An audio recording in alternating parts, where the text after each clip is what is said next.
ঘরোয়া ক্রিকেটে ব্যাটারদের ভালো ইনিংস খেলার ধারাবাহিকতা না থাকার কারণে জাতীয় দলে জায়গা পেয়েও ভালো খেলছে না বাংলাদেশের ব্যাটসম্যানরা। আর এমনটাই মনে করেন কোচ সোহেল ইসলাম। সংবাদ সম্মেলনে তিনি বলেন, ঘরোয়া ক্রিকেটের ২-১টা ম্যাচ দেখে জাতীয় দলে ডাক পাওয়ার ধারাবাহিকতা না থাকার আরও একটি বড় কারণ। দেশের ক্রিকেট ২৫ বছর পার করলেও এখনো ধারাবাহিকতার অভাবে ভুগছে বাংলাদেশ। সাদা বল কিংবা লাল বল সব ফরম্যাটেই এক ম্যাচ জিতলে তা ধরে রাখা কঠিন হয়ে যায় টাইগারদের জন্য। বিশেষ করে ব্যাটাররা ধারাবাহিকতা ধরে রাখতে পারছেন না কোনোভাবেই। কেন এমন হচ্ছে এই প্রশ্ন তাই ঘুরছে মানুষের মনে। বাংলাদেশ টাইগার্সের কোচ সোহেল ইসলামকে সামনে পেয়ে সাংবাদিকরাও করেছেন এমন প্রশ্ন।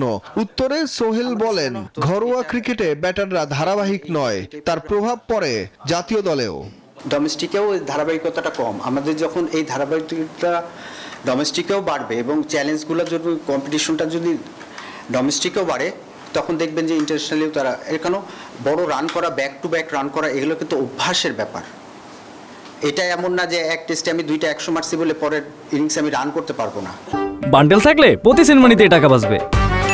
বিকাশ সেনমানি বান্ডেল কিনে জিতুন প্রতি লেনদেনে। তিনি আরো যুক্ত করেন, ঘরোয়া ক্রিকেটে একজন ব্যাটারের ২-১টা ইনিংস দেখেই জাতীয় দলে ডাকা হয়, সেটাও আরো একটি বড় কারণ।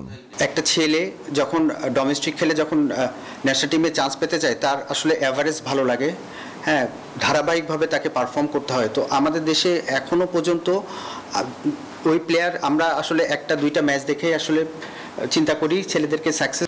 তবে বাংলাদেশ টাইগার্সের ক্যাম্পে জাতীয় দলে সুযোগ পাওয়ার আগে ক্রিকেটারদের সব দুর্বলতা দূর করার চেষ্টা করেন তারা, বলছেন এই কোচ।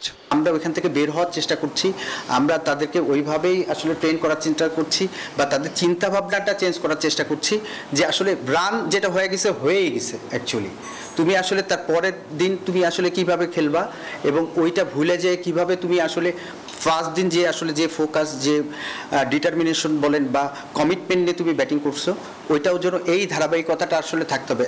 সামনে অস্ট্রেলিয়ার মাটিতে এ দল খেলবে সাদা ও লাল বলের সিরিজ, সেই প্রস্তুতিটাও ভালোভাবে সারছেন তারা। সুখন সরকার, নিউজ 24, ঢাকা।